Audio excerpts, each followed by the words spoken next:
video, I'm going to take a deep dive into my own personal A86. I'm going to talk about all of the things that I've learned about building, tuning, and driving the A86 over the last 23 years.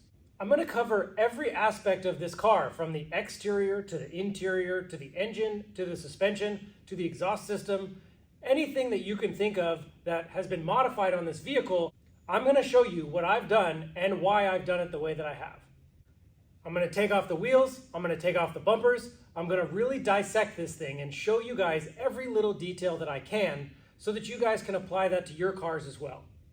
At the end of the video, I'm also going to answer the questions that you guys posted on our Instagram account when I asked, what would you like to know about this car? So stick around to the end for that. But before we begin, let me rewind a little bit and take you all the way back to my first A86, and I'm going to show you the progression that I've taken in modifying these cars, all of the different engine swaps and versions and variations that I've gone through to get to this point to where I think this is pretty much the most driver-friendly and fun A86 that you guys can actually build yourself. My first A86 was a 1985 Toyota Corolla GTS Coupe back in late 2002. It was basically a completely stock car when I got it. At the time I was very young, I didn't really have much money to modify it, so I started off with all the basic things. I put some lowering springs on it, I put a bucket seat in it, I upgraded the brake pads. Very simple modifications, took the car to the canyons, and that's when I began to fall in love with the chassis. Skipping a lot of things that happened during that time regarding drifting and drifting in the United States, I basically transformed that car from a completely stock A86 coupe up to the point where I was trying to qualify for my D1 GP license in 2005. The car had transformed from a basically all stock A86 to a turbocharged 16-valve car that had a roll cage in it, it was kitted, it had wheels. It wasn't much to look at looking back now, but that was the beginning of my obsession with these cars. After drifting that chassis for a couple of years, I began building my first A86 hatchback. And in 2006, I finished putting together my 20-valve swapped A86 hatchback. I spent all of 2005 and 2006 honing my driving skills, going to as many drift day and just drift events as I could in Southern California. At the end of 2006, I was actually able to qualify for my Formula Drift license and my D1 GP license. After obtaining those driving licenses, I realized that the 20-valve engine just wasn't really going to cut it in competition, and so I opted to do an F22 Honda S2000 engine swap mid-2007. The car went from about 140 wheel horsepower to a little over 200 to the wheels. Now the car was beginning to become more competitive. At this stage in my journey, 2007 to 2008, I basically honed the chassis without modifying the engine at all. I adjusted all of the suspension, I made the car lighter, I honed my driving skills. That's where I really began to make strides in understanding what it is about this chassis that needs to be adjusted for it to drive competitively and to make it so it's fun and easy to drive. Around 2009, I needed more power out of the car. I then turbocharged the F22 engine with a small GT28 Garrett turbo. It was then making about 340 wheel horsepower. This completely changed the dynamic of the car. All of a sudden, now I was having to adjust the suspension on the car to be able to use that horsepower. Having the horsepower wasn't enough just to keep up with everybody else. We also had to put the power to the ground. 2010 saw a larger turbo setup. The car was then making about 420 to 440 wheel horsepower with a GT30 turbo. Again, at this point, we were having to upgrade the rear end, upgrade the suspension, we were running stickier tires, and basically doing everything that we could to optimize the chassis to be able to keep up in a field of cars that were really about 200 to 300 horsepower more than what we had. 2011 came around, and we decided to make a very drastic change to the chassis. We went from the F22 engine to building a K24 engine, and at this time it was very uncommon to have a rear-wheel drive K-Series engine in anything at all. So pretty much everything had to be custom made, from the transmission adapter to the engine mounts to flipping the intake manifold the other direction. The turbo system was completely custom. We then switched to a Honda ECU. We switched from gasoline to ethanol. We changed a lot of stuff on the car to try to get that extra bit of power out to try to keep up with the field. Because even at that time, the 450 horsepower we were making just simply wasn't enough. Although in the end, we did have quite a bit of trouble in that 2011 season with the K24 setup, it was very eye-opening to what the chassis could do, because at that point, we had already switched up to 17 by 9-inch rear wheels with a 235 tire that was very sticky, and the car actually began to start tearing itself apart. We were having to add weight to the chassis to be able to run the larger tires that we had, and the chassis really began to start showing its weak points at 540 wheel horsepower. Now obviously, if you rewind the clock back to 1983 when this car was first released, nobody would have ever suspected that you were going to put a 2.4 liter turbocharged engine making over 500 wheel horsepower into it, and so for the car to fall apart was actually pretty normal.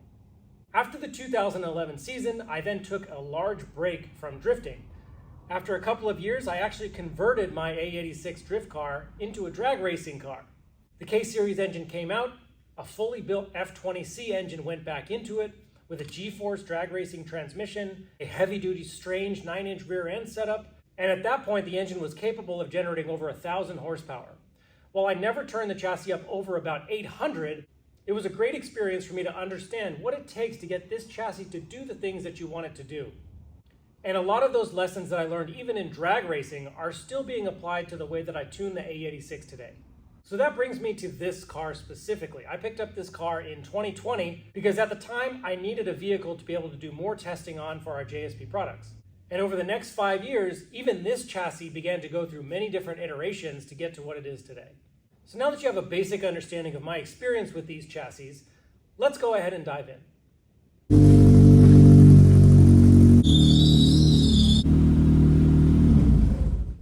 Let's start with the basics. A drift car that's low like this needs to be very easy to work on. Let me show you what it takes to take the bumper off on this thing. Currently, the only thing holding this bumper on is this front tow hook and 2 M6 screws. Because of the tight front wheel clearance, we really can't have any solid mounting on the front here. It's very possible that over dips and bumps, the tire might actually rub the bumper, so it needs to be very flexible. The tow hook is actually screwed into the frame through the same hole that the bumper support itself uses. So to remove the tow hook, it literally just unscrews.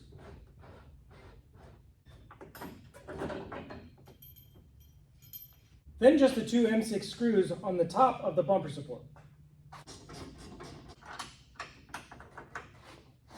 Once those are off, the bumper itself just pulls forward.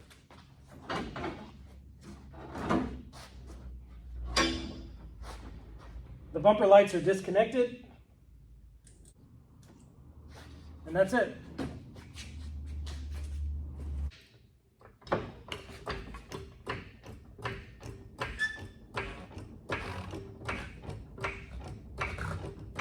The first thing you should notice when I jacked up the car is that this car actually has a lot of suspension droop in the front, considering how low it is. Usually when you think about a car being very low, you think about the suspension being very stiff. And what makes the suspension very stiff? A spring that's very stiff, which is not going to have a lot of compression when you lower the car down. Once we get this apart, I'll show you that I have no helper spring and I have no spring droop at all. But this is a key part of getting the car to handle well while it's low. Because the suspension setup was the most requested thing, let's start at the front suspension first.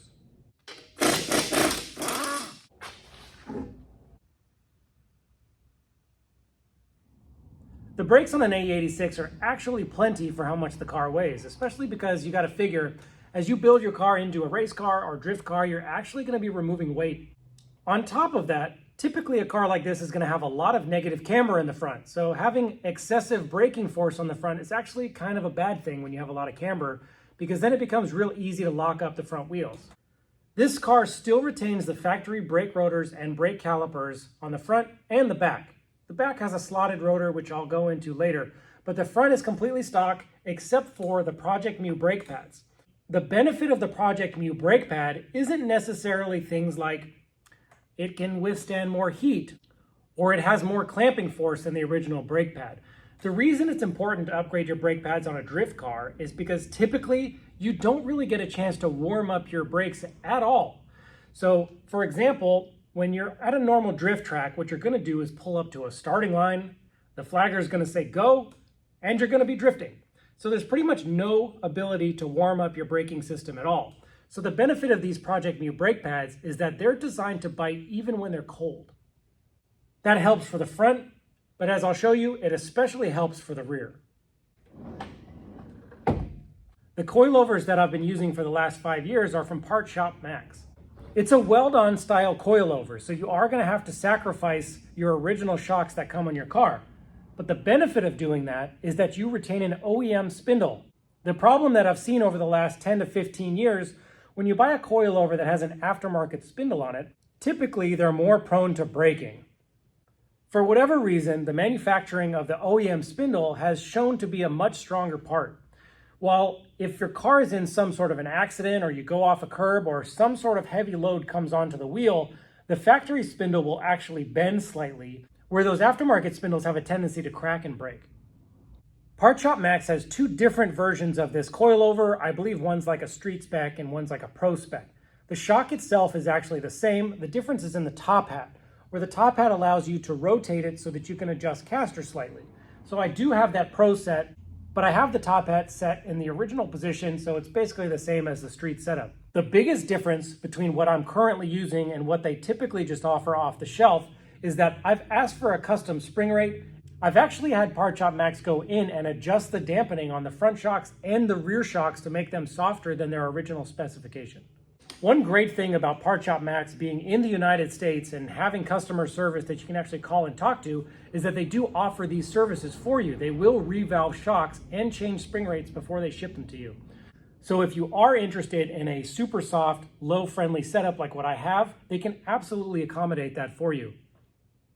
So not only is the shock valve softer, but I changed from the original 8 kg front spring that they offer to a 6 kg front spring. And I'm even at this point tempted to run a softer spring, maybe like a 4 kg spring. The only reason that I'm not doing it currently is because I still have a pretty tight wheel tire combo setup in the fender well, and that if I went softer on the spring setup, I would have to do a lot more work on wheel clearance. A common misconception about a car being low is that the ride is rough and the suspension is stiff. And while generally that's actually true, there are a lot of things that you can do to mitigate that. And while I wanted the car to have a really cool low stance, I also wanted it to handle well. So from the get-go, I designed this whole package around the car having a low stance, but having suspension that actually works correctly. Moving on to the suspension arms, what you see here is a pretty much off-the-shelf kit from Techno Toy Tuning. Their lower control arm and their tension rod and their knuckle setup for the A86. I've found that this is a very good starting point when it comes to setting up the front end of your car. Now I have made some adjustments to it and I'll go over those, but for the most part, if you purchase just this arm setup for your car and set it up fairly standard, the car is going to work pretty well. Currently I'm using a factory front sway bar. I just have the poly bushings that are included with the T3 N-Link kit. And then the last thing that's included in the front suspension is the negative camber roll center adjuster. Now, I don't necessarily always use these on all of my projects. It has two settings. It has, I think, a 25 millimeter out and a 50 millimeter out. I have it on the shorter setting at this point. Honestly, if I had a standard roll center adjuster, it would be totally fine. I would just extend the lower control arm more. But having this negative camber roll center adjuster allows me to widen the front of the car without overextending the rod end on the inside of the control arm. So I can have a little bit of a stronger lower arm while still widening the car a lot. One question I do get a lot is about having the factory front sway bar and whether or not it's a good idea to upgrade to a stiffer sway bar. And the simple answer to that is it really depends on how low your car is and how much body roll your car has to begin with. From my experience, as you lower the car down significantly, the car generally has less body roll. And so therefore, an aftermarket sway bar to try to reduce the amount of body roll that the car has is just not necessary. While I don't like to eliminate the sway bar completely, the factory sway bar still works plenty well for a setup just like this. The T3 arms have multiple mounting locations for the tension rod and the sway bar N-Link, and some people get a little bit confused about which one to use. When it comes to the sway bar N-Link, you simply adjust the length of your control arm to start, and then you align the N-Link with the hole in the control arm that keeps the N-Link as vertical as possible. In my case, it's just in the middle position. As far as the tension rod goes, what you want to do is you want to have the tension rod mounted as far out on the control arm as you can, because this is going to allow for as much strength as possible. The closer that you can get this arm out to this outer ball joint, the more triangulated this setup's going to be and the stronger it's going to be. The reason that they give you multiple locations is because that doesn't always work perfectly with every wheel setup. The higher your offset of wheel or the wider your wheel is, the higher the chance of your wheel contacting this control arm when you turn all the way to one side. So in order for me to have as much strength as possible, but still have full wheel clearance, I'm on the second hole in from the outside. Probably the only other thing to note from this position here is that because I do have a beams engine swap, the subframe is actually lowered and the tension rod mount here is also lowered. The tension rod mounts are lowered 3/4 of an inch, and I have the subframe lowered with our thin 5/8 inch spacers. With that covered, now let's move on to the steering. The steering setup is where things start to get a little bit unique and not necessarily off the shelf. So while I am using the T3 knuckles in the, I believe it's just a 0 Ackerman setup, I have made some changes. Starting with the knuckle itself, I did some grinding to the knuckle and some modification to the lower control arm to give it a little bit more steering angle. So you can see here that I've actually ground off the end of the outer mounting location for the tie rod end. This is because this part here of the knuckle actually comes in contact with it when you're at full lock. To get some more angle, I actually ground the bottom of the knuckle and cut off the end of that attachment point. So now, the physical stop location of the steering is actually the knuckle contacting that trimmed area right there. Now before I cut this, it would have stopped probably here, something like that, which is actually pretty significant. Let me show you the difference. That's probably a solid 5 to 8 degrees of additional steering. The tie rod setup itself is also a little bit unique. So the inner tie rod on this is a Part Shop Max FRS or BRZ inner tie rod that I've modified to work with the A86 rack. So the thread was a little bit too long, it had to be shortened, and then the tie rod itself was actually too long, so that also had to be shortened. This outer tie rod set is their new limit brake setup for the E30 BMW. Obviously, their parts are somewhat universal, so it doesn't really matter what car it's for. It's just the length that ended up working for what I needed for this setup. One reason that I chose to go with the Part Shop Max outer over, let's say, like the T3 outer, is that the rod end that they use is actually a smaller diameter. And this, again, also allows you to have a little bit more steering angle. When the car suspension is up, this tie rod actually basically just about hits this lower control arm. And if you had a larger diameter rod end, it would hit that control arm sooner, so you'd have less steering angle. The last part of this combo here is actually the bolt that holds all of this together. This is actually from an Ueo style outer tie rod kit. While the Ueo style outer tie rod is actually kind of cheap and wears out very quickly, I was able to reuse just this bolt part right here. And this allows you to offset the outer tie rod down, correcting some of the bump steer you have when you have a really low car. And so now you can see the tie rod angle is almost identical to the control arm angle, and that's what we're trying to correct. If you don't have that extended ball joint bolt right there, this tie rod will actually be at an upward angle, and the toe of the vehicle will change according to the suspension travel. From the underside here, you can see that thin subframe spacer, you can see the engine mounts, and here's a product that I've never actually released. This is a JSP manual rack solid mounting bracket. So this billet bracket is designed just for the manual rack in the A86, and this bracket solid mounts the rack into the subframe so there's no movement at all. I'm reusing a Techno Toy Tuning Delrin bushing on the bottom here, but the top is solid aluminum. Another thing you'll notice is that I actually have steering rack boots on this, which is for some reason very uncommon on drift cars. You really want to try to keep these on if you can, because there is so much dirt and debris at the racetrack. It's very common for that dirt and debris to get pushed into the steering rack bushing and prematurely wear out the steering rack bushing. So the next thing to note is the steering rack itself. So the steering rack has been moved forward about 20 to 25 millimeters. And it's very obvious from this underside view because if you look at the control arm, which is pulled forward slightly, the tie rod from the steering rack actually goes backwards. So the rack is actually in front of the attachment point for the tie rod. And I believe I covered this in an Instagram post, but the reason for that is so that when the steering is at full lock, you don't over-center. And over-centering is when the angle of this tie rod and this knuckle no longer have any angle in them at all and are completely straight. And what ends up happening is when that's in a straight position, you can't unlock the steering because the force of pushing the tie rod out that way doesn't have any leverage to rotate the spindle at all, and it's just pushing straight in line with the outer ball joint. So moving the steering rack forward allows you to continue to have leverage on the knuckle even when you're at full lock. And what that does for the driving experience is it reduces the amount of steering effort that's required to steer the car when you're at a big angle.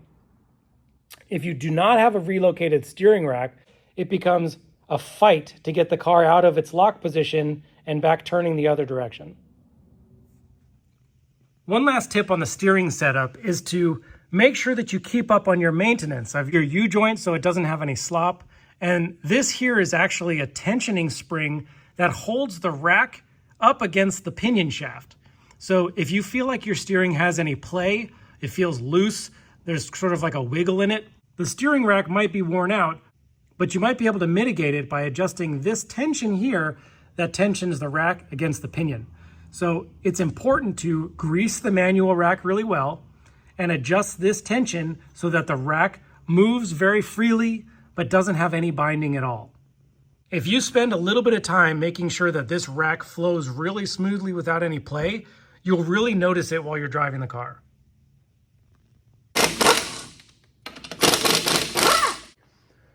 With the front suspension covered, let's move on to the back. This is a very often neglected part of the suspension on an A86. However, it's probably just as important as the front suspension. All right, in the back, let's start with the brakes again. So again, factory A86 rear caliper works totally fine. No need to upgrade at all. However, the brake pad and the rotor have both been upgraded here. Again, I chose to go with the Project Mu rear brake pad for that initial cold bite. I also included a slotted rear rotor, which is just going to help with when the rear brakes do get hot, you don't get that sort of greasy glazed surface, and the handbrake and the foot brake will work consistently, even at the end of your laps when the brakes are starting to get hot. The handbrake setup uses a Willwood additional caliper. What we're working on is a JSP dual caliper bracket that mounts this Willwood caliper onto the A86 axle with the factory diameter rotor. After a lot of testing, I'm real happy with this setup. So we are probably going to be releasing this bracket soon. We're also going to be releasing a version of this that just puts 2 OEM calipers, one on each side. So look out for those. They're probably going to be available in the next 3 to 4 weeks, something like that. Moving on to the shock combo. So there are 2 options for rear suspension on an A86. One, the original suspension has a divorced spring and shock. This is okay if you're at sort of a moderate ride height and you're not trying to dial in the car perfectly. So you can buy like a TRD lowering spring or even some aftermarket suspension, have a divorced spring setup, but from my experience, you can't quite get everything dialed in perfectly, and typically they don't offer a very low ride height setting. So again, in the back, we have the Part Shop Max coilover, and also again, this has been valved softer. The original spring that comes on this is a 6 kg, and this has been swapped for a 4 kg spring. And just like the front, I'm also tempted to go softer. The only reason that I don't is because I have to deal with wheel clearance. Keeping the rear suspension soft is actually pretty difficult when you get to a low ride height. So I've put quite a bit of effort into making sure that the rear suspension moves freely even though the car is really low. The first step, of course, was the soft spring and the soft dampening. The next thing was making sure that all of the links move freely without any binding. It's very tempting to replace all of your forelink with spherical bearings. This is largely because the original factory bushings are always blown out. People want to put adjustable arms so that they can reset their pinion angle after adjusting the height.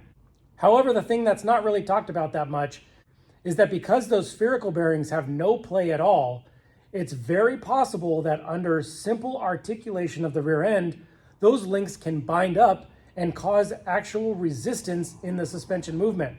The feeling from the driver's seat of a car that's acting like that is that the rear end becomes a little bit unpredictable over bumps or under rear suspension articulation.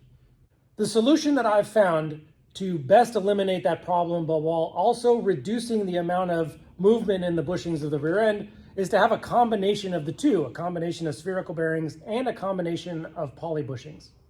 The one link that I never really compromise on when it comes to having a spherical bearing is the lateral rod. The lateral rod is the arm that adjusts the position of the rear end left to right in the car. So as the axle moves up and down, this lateral rod controls the direction of the axle left to right. The reason that I don't want to have any bushings in this arm is because my wheel fitment is so tight that I can't afford to have the axle shifting left to right, because then I'm going to have rubbing issues with the body of the car. The place that I do want to have bushings and have some pliability in the suspension is in the lower link and the upper forelink. So in the JSP lower and upper link setup, it has poly bushings on the body and the rear end on the lower arm, and it has a poly bushing on the upper arm on the axle. This allows plenty of articulation in the axle by allowing those bushings to flex and move around a bit as the suspension's moving, so that all of the suspension can be controlled by the shock and not by any tension that's held in the arms themselves. Another benefit of having a bushing on your lower control arm instead of a bearing is that this helps to reduce the shock that goes through the body and the rear end when you're having aggressive clutch kicks or on and off the gas constantly.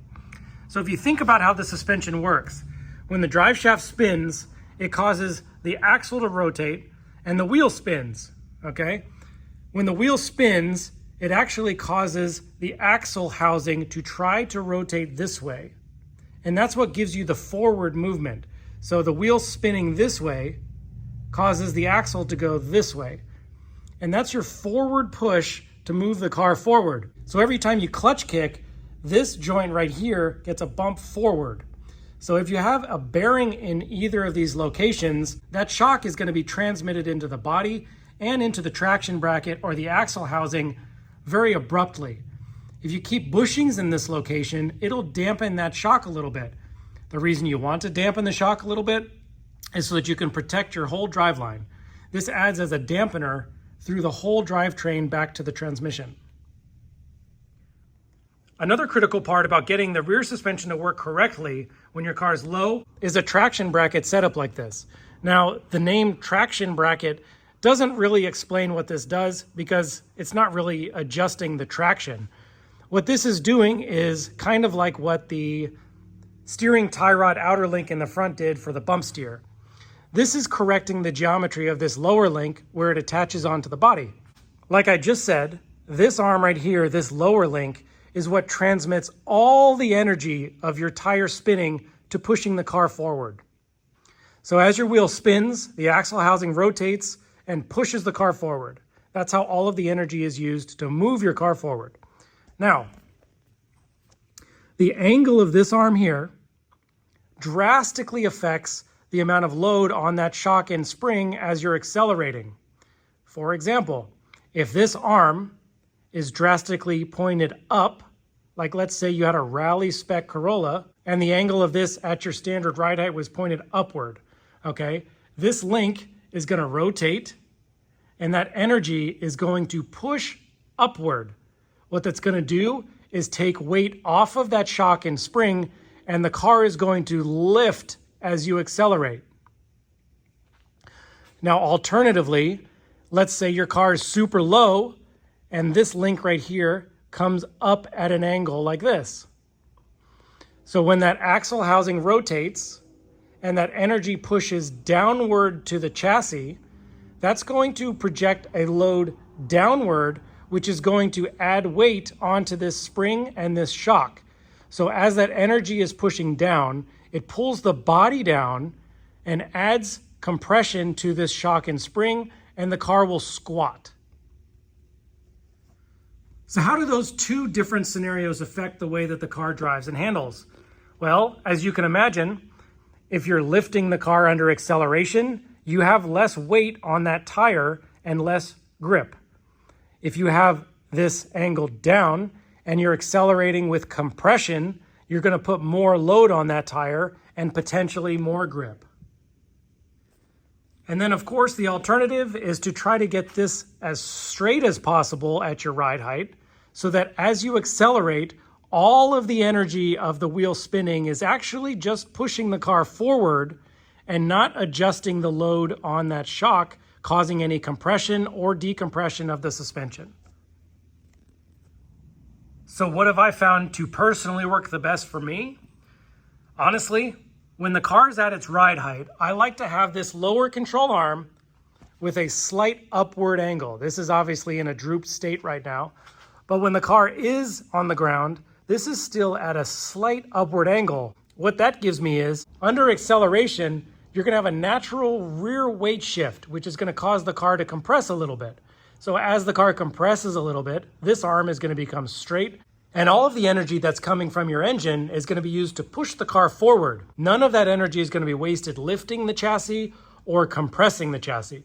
Now, some people would be like, hey, but I wanna have more rear grip. Wouldn't I want this to be angled down so that I can compress the rear suspension? That's a normal thought. Now, the thing is, a Corolla is generally very underpowered, and it's very easy to add grip other ways.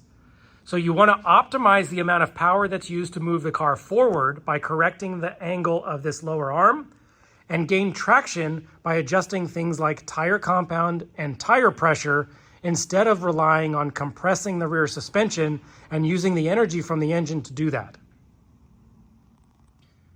The last thing to note on the rear suspension is the binding issue that happens when the car is lowered. So the rear upper link on these cars is usually straight, and a straight upper link would connect from here to that point on the body in a straight line. The issue with this is that as the suspension compresses, that upper link is going to bind on the top of the axle. The upper links that we make wrap around the axle, making it impossible for this upper link to bind. This upper link setup has been by far the most noticeable change in the rear suspension of this car. When I first designed this product, I knew that it was something that had to be made because my rear suspension was binding, but I did not expect how dramatic the change would be in the rear axle articulation after putting these links on. That suspension component by itself fixed about 80% of the problems that I have on a lowered rear A86 axle. I got a lot of requests for the actual alignment specifications on this chassis, and I'm going to give those to you, but I want you to understand that the alignment specification on the front end is not necessarily going to make your car drive the same as this car. You have to remember that the alignment is done when the wheels are pointed completely straight, and the wheels are generally not pointed straight when you're drifting. So while the adjustments of the toe and the caster do have an effect on the way that the car handles, it's not the end-all for making your car drift correctly. The things that are going to make it so that your car drifts correctly are having, for example, a knuckle that adjusts the Ackerman correctly so that you don't have any drag when your car is at a heavy angle. You're also going to want to make sure that your steering flows very smoothly, has no binding, and your wheels don't rub anywhere. Those things are actually much more important than your toe setting or your caster setting. But because everybody asked, this car is currently running an 1/8 of an inch toe out in the front. Now, the only reason that I run a little bit of toe out is because I have so much front camber. I don't have a lot of front grip when the tires are pointed straight. I don't have a lot of rubber on the ground. So having a little bit of positive toe basically sort of causes a little bit of drag in the front suspension and gives a little bit more front bite when you're sort of in that neutral forward-facing position. This is so like if you're going down a straightaway, your initial turn in is a little bit quicker when you have positive toe.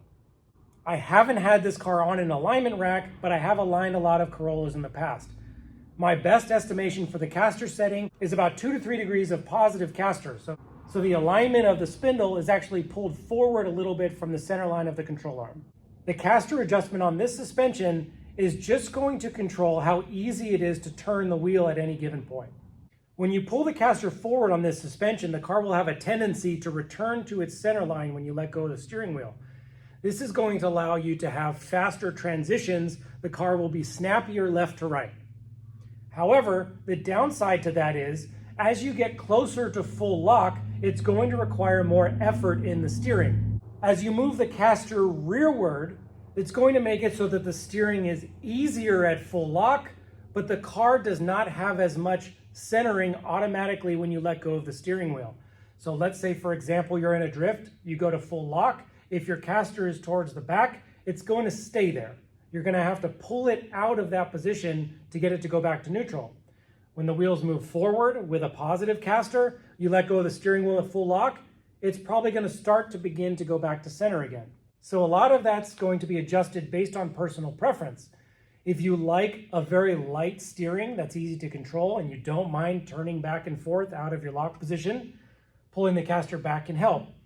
If you like that snappy, twitchy, front, quick adjustment steering setup, pulling the caster forward is going to make the car do that. So before we go into the engine, let's take one last look under the car. We're going to look at the exhaust setup, the transmission setup, and the brake line routing for the handbrake. As mentioned before, this car has a Beams engine swap. So this is not the original A86 transmission. The transmission is held in place with the JSP engine mount kit. This is the factory transmission mounting bushing. The only thing different than the original settings on this is I've added small spacers underneath the transmission mount to lift the transmission higher, and that's specifically just for more ground clearance. The header on the car is a Fujitsubo A86 16 valve / 20 valve 4AG header. It's been modified at the head flange to bolt onto the Beams engine. The reason that this header is great is because it fits perfectly on an A86. It even bolts to the original catalytic converter position. This here is a Breeze Fab catalytic converter. This is just a regular A86 standard cat that is offered. I have not modified those flanges at all. I have not modified the bottom of this header at all. So this is the bottom of the Fujitsubo header bolted to the A86 cat to an exhaust system that I made. This exhaust system is 2.5 inches stainless steel. The goal of this exhaust system was to be as straight as possible, but also not super loud. So I could have gone with a 3-inch system, would have probably netted a couple extra horsepower, but it would have been ridiculous. So as you can see, this is an under axle setup. It has very, very minimal bending under the axle, V-bend at the axle for easy changing, and a stainless steel muffler out the back that's actually really quiet, probably a little bit too quiet. And then it finishes off with just a 3-inch tip.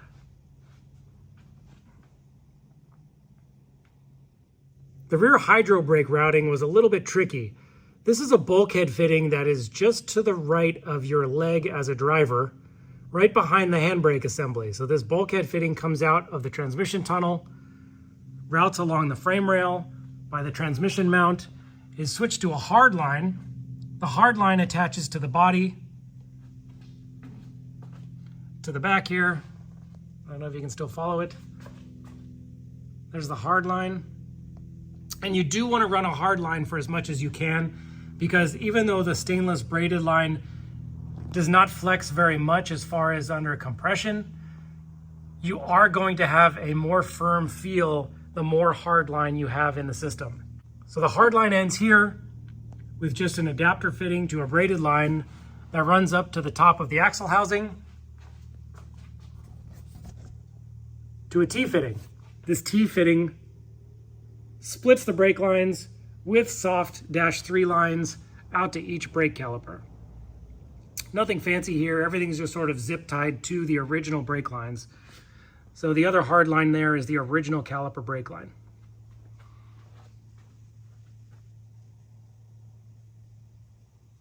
I forgot to mention, I do get asked this a lot, the drive shaft setup on this. This is a factory A86 GTS Koki rear axle. This section of the drive shaft is the original A86 section. Nothing's been changed here. Obviously, you want to replace with a new carrier bearing. I got this one from Battle Garage. This front section is off a W Series Celica front drive shaft.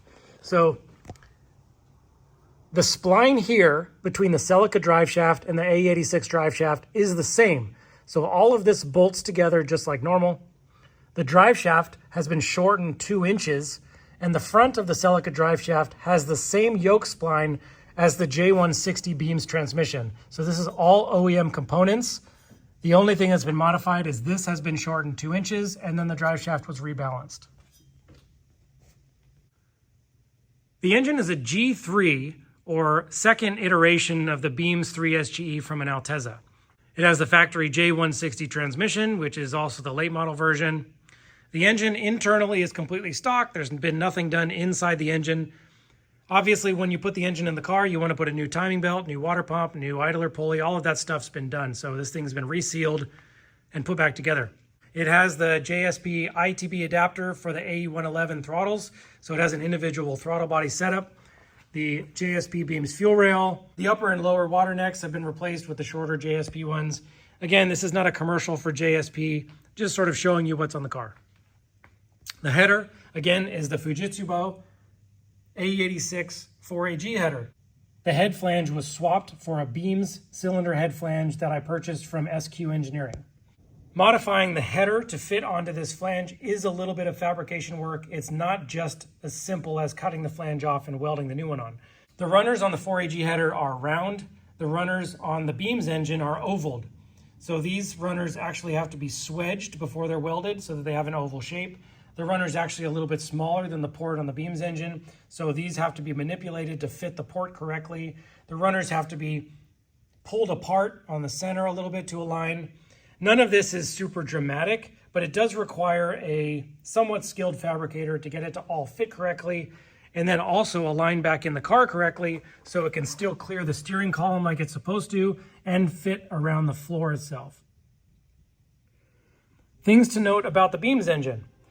The exhaust system generates a lot of heat, especially if you have one of those high-rise headers or something that is going to increase the underhood temperature. So it is a good idea to put heat wrapping on all of the rubber that's near the exhaust system. This here is the oil drain back tube from the back of the cylinder head. This drains oil back down into the oil pan. That's covered in a heat wrap.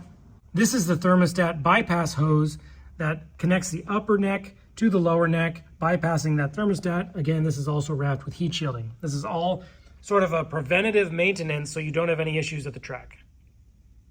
Oddly enough, I like to keep the factory battery in the factory location on all of my A86s. This might seem kind of weird, but one, I don't like having to relocate the battery to another location. Running battery cables through the chassis, not having easy access to the battery when you need to get to it, those are all things that are annoying and not beneficial. The only benefit to relocating the battery is if you're trying to move the weight of the car around. And honestly, this car is pretty well balanced. I have no real benefit in moving the weight of the battery. There might be some benefit in putting a lighter battery, but in my experience, having the original factory size battery just never gives you any problems. Switching to smaller batteries, you might have charging issues, you might have storage issues, but this thing is simply bulletproof. I never touch it. It always starts. There's never any problems.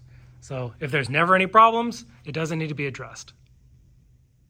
I forgot to mention another benefit of not relocating the battery is that you don't lose any interior space by putting the battery in the trunk. And every time I go to the track with this car, I load the car completely up with all of my tools, my spares, my wheels, my tires, and having a battery in the trunk would definitely get in the way of that. The brake and clutch setup is all standard. I recommend to everybody that they put new ones on when they're doing an engine swap because the brake master cylinder and clutch master cylinder are notorious for going bad at old age on these cars. Just replace it with new OEM units and you'll never touch it again. This brake master cylinder brace came on the car. I don't know anything about the company, but I think it looks kind of cool, so I leave it on there. The engine wiring is all panic wiring stuff. It's their plug-and-play Beams A86 swap harness. There's not really much to say about it. It looks great, fits perfectly, doesn't ever have any issues, highly recommended. If you're thinking about using this Link ECU setup and wiring harness, go ahead and check out the last video of our Beams swap series where I do a complete install on this wiring harness and computer. The breather setup is pretty simple. This is literally just plastic hose you can get at Home Depot, 1/2-inch diameter, which fits onto this breather perfectly. I took a regular -10 adapter here and I turned the inside of this down so that it presses into the PCV bushing on the valve cover. This is just a -1090 with that 1/2-inch hose swedged on there. The two breathers run to the catch can. The JSP catch can overflow is what it is. It's just a catch can that's baffled and has a breather on it. I've added an oil drain from the catch can back to the engine itself. 2 events ago, this engine started having some excessive oil out of the valve cover into the catch can. I have not determined if the engine is bad. The compression is slightly lower than it's supposed to be, but the engine still runs okay. And then after adding the drain and rerouting the lines, Now I'm basically not even really getting any oil in the lines themselves. So I wonder if I was having just some sort of backup issue or something else causing excessive oil to come in the valve cover, out the breathers.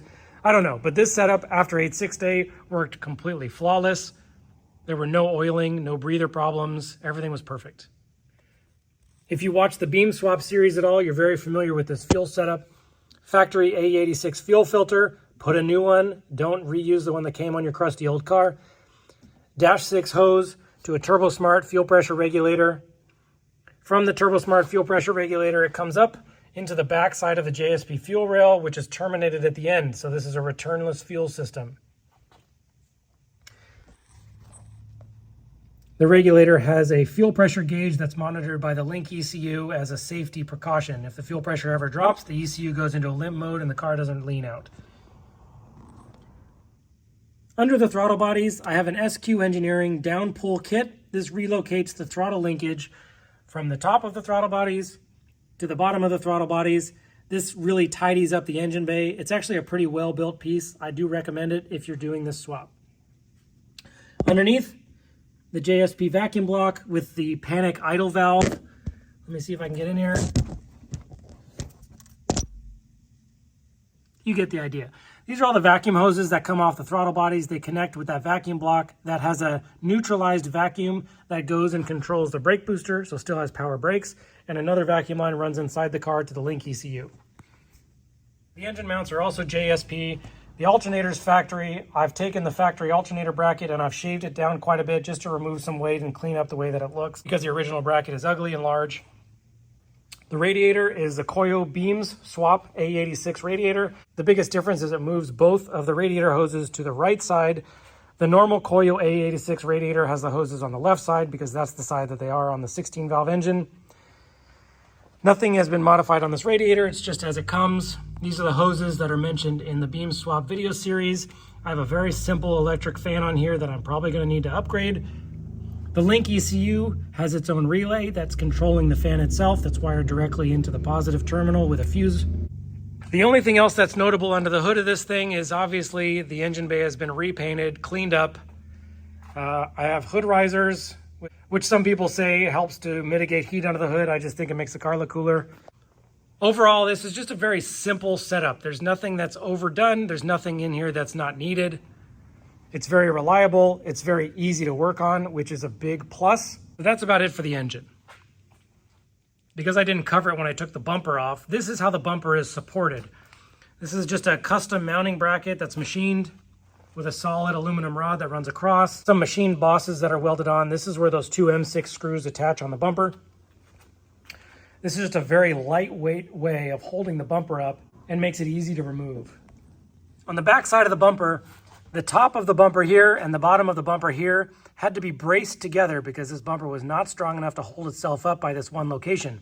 So these are steel plates that wrap around the fiberglass. They bolt underneath, it's hard to see it, underneath the screening here. So it bolts onto this part of the fiberglass and this part of the fiberglass, making this very, very rigid. And this rigid mount is what supports all the weight of the bumper. The sides of the bumper are not bolted at all. I just have a little rubber hose around a bolt over here, and this just creates a ledge, a soft ledge for the bumper to sit on so it can move around and be bumped into, and it won't ever crack or break. The lip on the bumper is literally just an Amazon 1-inch add-on easy lip. The problem with this is that you don't want to just use the adhesive that holds it onto the bumper because it will not adhere.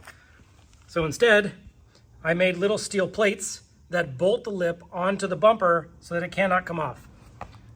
Long one in the center, one on each corner because this is the area that's most likely to come off, and then the back is just stuck on and that's been holding on okay. So 1-inch easy lip, make sure you bolt it to the bumper, do not just stick it on. The inside of the car is pretty basic. There's not much special going on here. When I got the car, the interior was almost completely stripped. There was nothing that was behind the dash. It was all empty. The dash was destroyed. There was no carpet. It, I think, had 2 completely wrecked door panels. I think it might have had a passenger seat and no driver's seat, something like that. So pretty much everything you see here was added to the car after I bought it. The dash was replaced. Pretty much all of the plastics inside were replaced. I actually put a heater core back in it, I put a blower back in it, put everything under the dash needed so that the climate control works correctly. Obviously the car does not have air conditioning, but everything else functions as normal. A86s are known for having a very hot floor pan underneath the driver's right foot. That's because the exhaust, the header, runs right underneath where the gas pedal is on these cars. So if you don't have full interior or some way of blocking that heat, it's very common for your shoe to actually melt to the floor. So under this carpet, I actually have sound deadening and a heat shielding to make sure that my foot doesn't melt to the floor. Also put a floor mat in there specifically to reduce the heat on the bottom of my shoe. The seat and steering wheel combos that I've been using for probably the last 15 years have always been Sparco stuff. I've been very happy with how everything works. This 2-spoke wheel has always been my favorite. It's been in every single drift car that I've had for as long as I can remember. I really enjoy not having a lot of spokes because as the wheel's spinning around, it's pretty easy to sort of like whack your fingers as you're grabbing the wheel if you're not careful. The driver's seat is a Sparco Evo S, which is actually an iteration of their original Sparco Rev seat. So this fits a lot tighter than their previous Evo versions. So this is good for like a 32 inch waist, not too much bigger than that. The harness is a Sparco 4-point harness. Nothing special here. Easy cam lock system. Never has any issues, always holds me in the car. Because this chassis was really designed for short people, the taller you get, the more your seat moves back, the more you need to space your steering wheel back so it's in a comfortable position. So I have a very simple, like 3-inch spacer and Sparco quick release to move the steering wheel closer to me.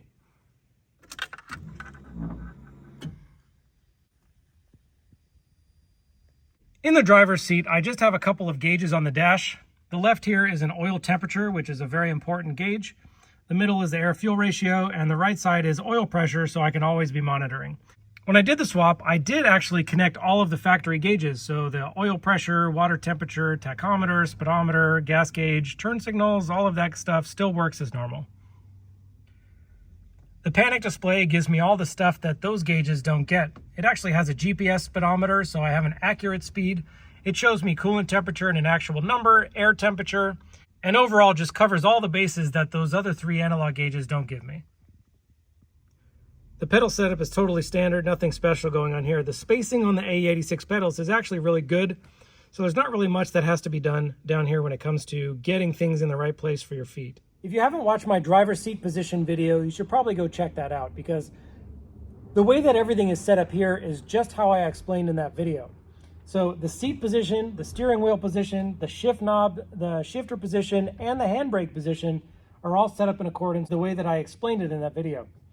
The car still has the factory parking brake for parking. It has a handbrake with an additional caliper set up on the back, and it has the JSP reverse lockout shifter kit. This shifter moves this shift knob into a very close to factory A86 position, which is really nice. And it also offers a reverse lockout function, so you can't accidentally shift into the reverse gate. And if you have a beam swapped engine without one of these shifters, you know exactly what I'm talking about. This makes it so when you're doing that 3-2 downshift, coming around a corner, you can just reach over and put it in a second without really thinking about it. Whereas if you don't have the reverse lockout shifter, you have to be a lot more cognizant and careful as you downshift. Lastly, let's go over the exterior of the car. The outside is a run-free style kit with a Doobie Sports TRD style wing. The front fenders are still the original steel front fenders, but they've been pretty heavily modified. The fenders have been rolled, pulled, stretched, and then bodywork has been done to sort of recorrect the shape of the arch. Overall, I would say this front arch is probably somewhere around 40 millimeters wider than the original completely stock A86 fender. The front wheel fitment is a 195/50/15 tire on a 15x10 -16 JSP wheel. I think I forgot to mention it in the alignment specs, but the camber on the front of this car is about 7.5 degrees. The only real reason for the excessive camber is literally just trying to fit the wheel inside the fender well while having the width that I need to make sure that the tires can turn completely all the way to lock without rubbing on the inner fender wells. The front bumper lights and corner lights are just the original Japanese OEM pieces. The hood is still metal, all original. The only change made is the JSP spacers to raise the back of the hood. That's just for styling. The rear fender flares are from Fine Line Tuning, and the rear arches have been cut out and re-welded back together underneath the fender flare.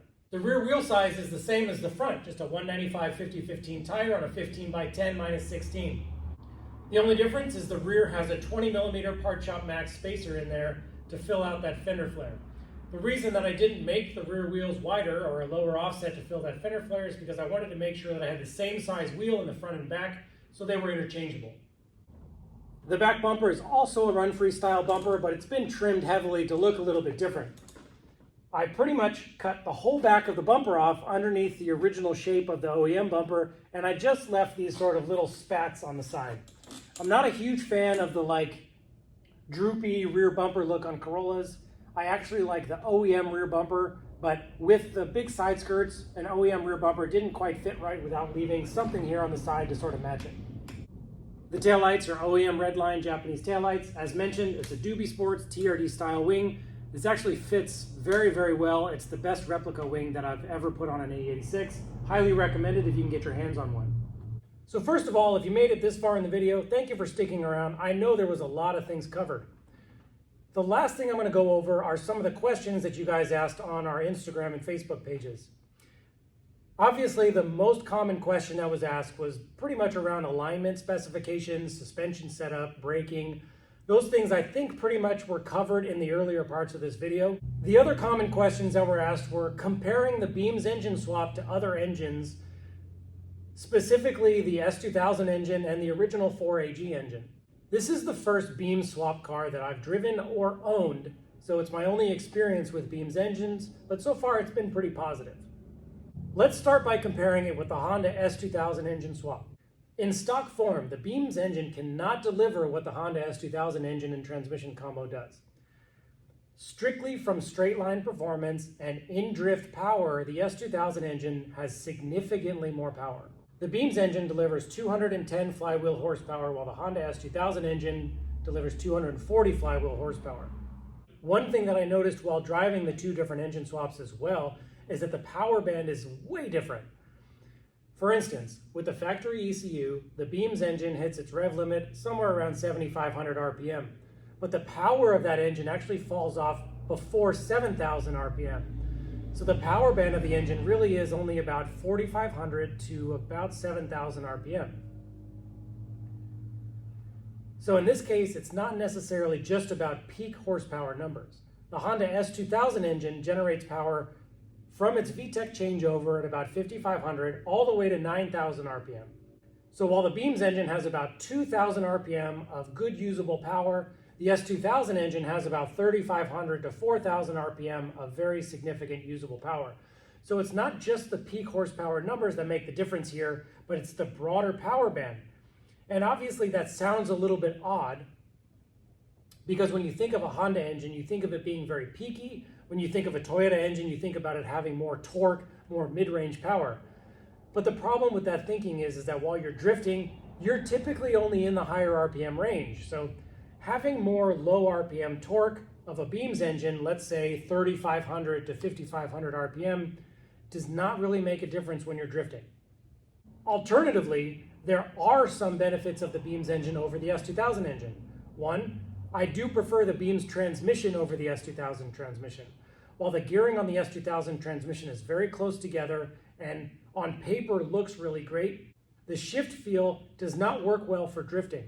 One thing that I had problems with in the past while drifting with the S2000 transmission is it's very easy to miss shift. Because the gates are so close together and the transmission shifts so smoothly, it's very easy to upshift incorrectly with the S2000 transmission. You will very commonly upshift from 2 to 5 while you're drifting instead of 2 to 3. The Beams engine has a similar but opposite problem where when you try to downshift from 3 to 2, you get stuck in the reverse gate, but that's easily mitigated with a reverse lockout shifter. And overall, the ease of shifting with the Beams transmission makes it so there's a lot less misshifting. Another downside to the Honda S2000 engine over the Beams engine is the fact that the Honda S2000 engine is so tall. In order to get the engine to clear the hood, the crossmember has to be lowered another 3/4 of an inch to lower the engine down so the transmission and engine clear the hood and the transmission tunnel. This can affect the suspension geometry underneath the car. Now these things can also be corrected and mitigated by increasing the ride height of the vehicle to correct the suspension geometry, but if you're looking for a very low car and you want the suspension to work correctly, the S2000 swap is probably not the best choice. Comparing the Beams engine to a 4AG engine is kind of not really fair. The benefits of using a 4AG engine are the fact that the engine is lighter, the transmission is lighter, you don't have to modify the crossmember position at all to get the suspension to work correctly and to get the engine to clear. The 4AG engine actually sits further back in the car, so the weight is distributed back a little bit. So the benefit of a 4AG engine over the Beams engine is the balance of the car itself.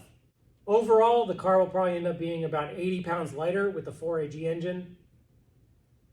And the weight of everything is just sort of put in its original location, so the dynamics of the car engine will be closer to the way that it was from the factory. What that's going to give you is a much nimbler feel of the car. The steering response is going to be a little bit faster, and the movement of the front end is going to be more predictable.